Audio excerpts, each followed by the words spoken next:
The practice of reflection. We've been looking at how to support reflection, especially when teachers are very busy.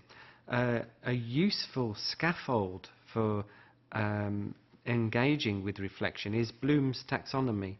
Bloom's taxonomy is divided into 3 domains.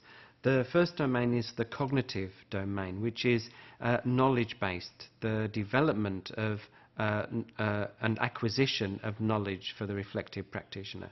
The second domain is the psychomotor, or the skills-based domain.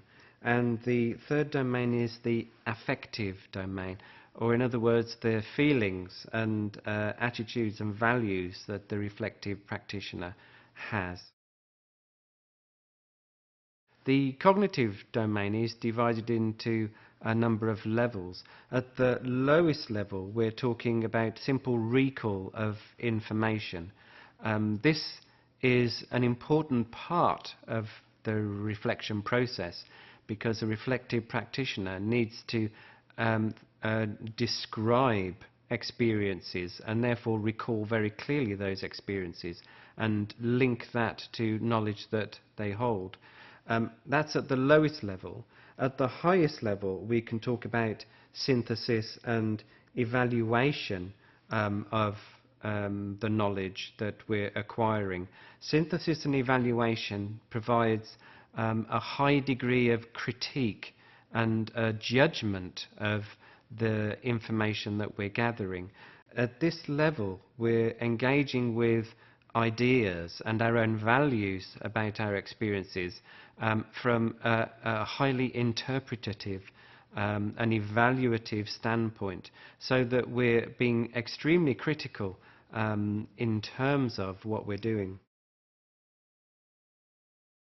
And the thing about Bloom's taxonomy providing a structure for reflection, the important thing to remember is that the reflective practitioner is a professional working in a highly dynamic environment.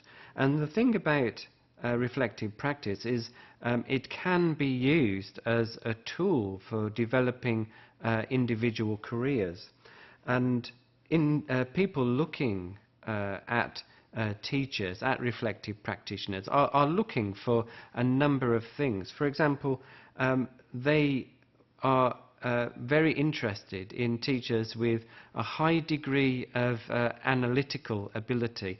They can analyze skills and experiences very precisely and in a lot of depth and detail.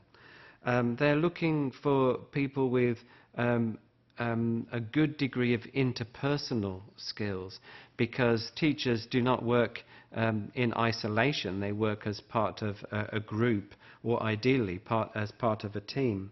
And they're looking for reflective practitioners who can engage in self-development, and reflective practice provides this opportunity for the individual to continually develop their skills and their knowledge, and therefore develop their career. Being able to reflect on performance and on experiences is an invaluable tool that can be used to show future employers that the individual is highly performing and highly skilled. And therefore, in terms of using Bloom's taxonomy to support this, the reflective practitioner needs to set some objectives. And in terms of reflection, the objectives are similar to the objectives that we come across all the time as teachers. Objectives for reflection need to be very specific. We're focusing on key areas, problematic areas of our practice, in order to reflect and develop.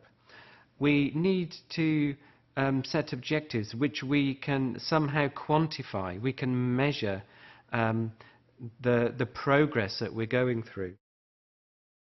Of course, any objectives that we set need to be focused in action. A key aspect of reflection is always the action component, and therefore any objectives need to be actionable. And of course, objectives that we set in terms of reflection should be realistic and time-bound. We should be able to develop them rather than just setting ourselves a conundrum which we can't fathom. And so in terms of developing an individual career, reflection provides the opportunity for this analysis development, as well as the interpersonal skills development and the opportunity to engage in terms of lifelong learning.